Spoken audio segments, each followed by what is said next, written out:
एक जंगल में एक दुष्ट और लालची भेड़िया रहता था। एक दिन उसने एक हिरण का शिकार किया। शिकार के बाद पर वह अपने लालच पर नियंत्रण नहीं रख पाया और जल्दी जल्दी उसे खाने लगा। इस जल्दीबाजी में एक हड्डी उसके गले में अटक गई। हड्डी अटक जाने पर वह बहुत परेशान हो गया।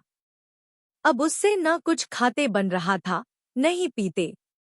उसने बहुत कोशिश की कि किसी तरह हड्डी उसके गले से निकल जाए, लेकिन सारी कोशिश बेकार गई।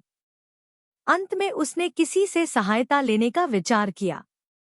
वह सोचने लगा कि ऐसा कौन है जो उसके गले से हड्डी का टुकड़ा निकाल सकता है।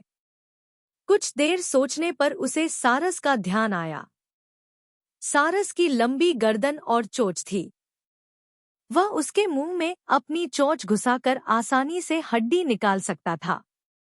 बिना देर किए भेड़िया सारस के पास पहुंचा और बोला, सारस भाई, मेरे गले में एक हड्डी अटक गई है।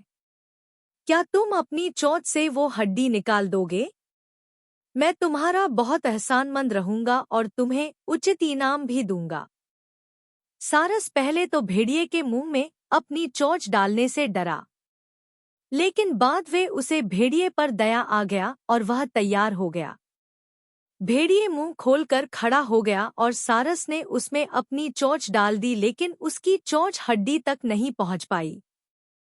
तब उसे अपनी आधी गर्दन भी भेड़िए के मुंह में घुसानी पड़ी।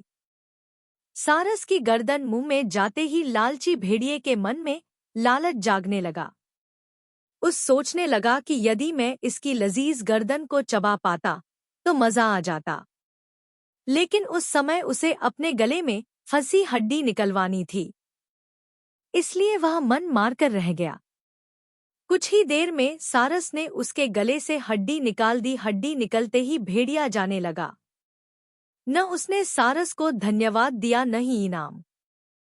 सारस ने उसे रोककर कहा, मेरा इनाम कहाँ है? तुमने कहा था कि तुम इस काम के बदले मुझे इनाम दोगे।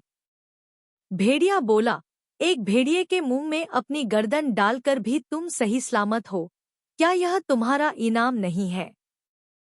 इतना कहकर भेड़िया चला गया और सारस मुंह लटकाकर खड़ा रह गया।